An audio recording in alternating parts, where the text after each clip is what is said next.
don't know what to do. All right, here you go. All right, hello, my name is Joe McDaniel, and I am here to inform you about resistance training. Even in a society where obesity seems to be at its highest rate, there still seems to be an interest in fitness and other exercise-related hobbies. Currently, there's a very strong fitness industry. There's many products selling weight machines, group fitness DVDs, and gym memberships. My purpose is to inform you about the physiology and benefits to resistance training. I appreciate this topic personally because I'm an exercise science major and I'm also an enthusiast of many forms of exercise. Today I will be discussing the background, subdivisions, and benefits to resistance training. I'll start off with a question. What is resistance training? You can define this by going back in time to the day of the cavemen. Their society was based around hunter-gatherer, and that kept them very active, compared to today, where we have become sedentary due to white-collar jobs and labor-saving devices, such as technology and computers. The solution to this is creating organized exercise, and there's 5 components to exercise or fitness, and that's cardiorespiratory endurance, body composition, flexibility, muscular strength, and muscular endurance. One of these forms with muscular strength and muscular endurance combined is resistance training. And this is defined as any exercise where muscles contract against an external resistance with the objective of increasing strength, tone, mass, or muscular endurance. And this is also known as strength training.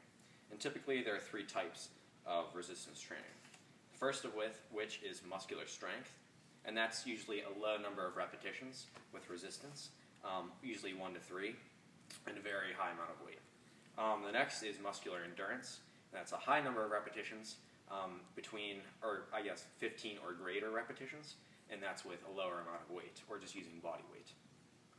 And then the third of which is muscular power, and that incorporates either muscular strength or muscular endurance, and that's moving weight at moving a weight at a certain distance, so that's incorporating velocity. And this is typically meant for powerlifters. And that brings us to the next topic, which is 2 types of resistance training, competition-based and then hobby-based. And the first of which is powerlifting, which I discussed earlier. And this is tested on squats, deadlifts, and bench press. And this is usually a 1 repetition max. It can go up to 3 repetitions if necessary. The next one is Olympic weightlifting, and this is the one usually seen on TV, like ESPN. And this is typically overhead weightlifting, and that's typically a full body. An example of this are like power cleans. So you start from like a deadlift position and then move it up to a shoulder raise. So that's incorporating several different muscle groups. The next is strength training, and that's usually known as bodybuilding. And these are all based on looks, either physique or different weight classes. And then the other form of resistance training is as a hobby. And this is typically the most common type. It's known as weight training, not weightlifting.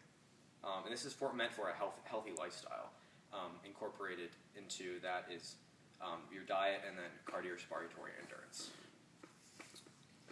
And then finally, there are many health benefits to resistance training. The acute or short-term improvements, typically there's a stimulation of the development of protein in muscle cells or muscle fibers.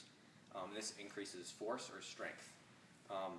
This causes hypertrophy, which is an increase in the size of muscle fibers.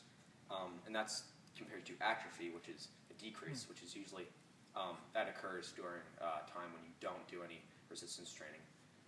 And then also there's hyperplasia, which is an increase in muscle fibers. So not the increase in size, but the multiple muscle fibers in that the muscle. And then there's short-term swelling.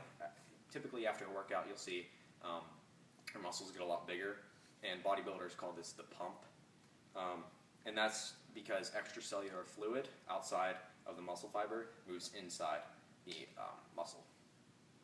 And then chronic or long-term improvements. There's a decrease in fatigue in everyday activities. This protects joints from injury.